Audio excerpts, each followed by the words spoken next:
pangin. Haleluya namin tupingin.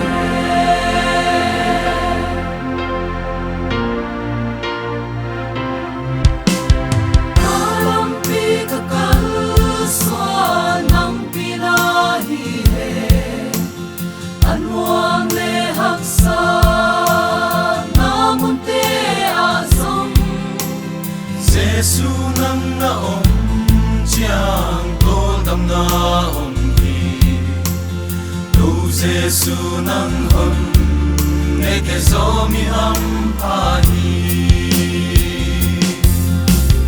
Nait na patin sailan oy ninge, kahatop dongin hon panin.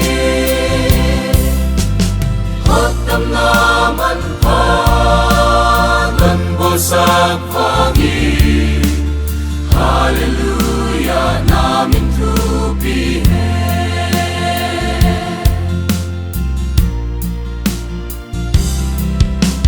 Jinglaw takakangen nalatum natin, nangay kya zelhi hondam pahoy o, Van vazol na lelei, vazol na nuntia, kapulaw tau pa na vazol na teng-teng. Nait na patin sailan oy ninge, kahatop dongin hon panin. Hotam naman pangan bosak pangin. Haleluya namin tupingin.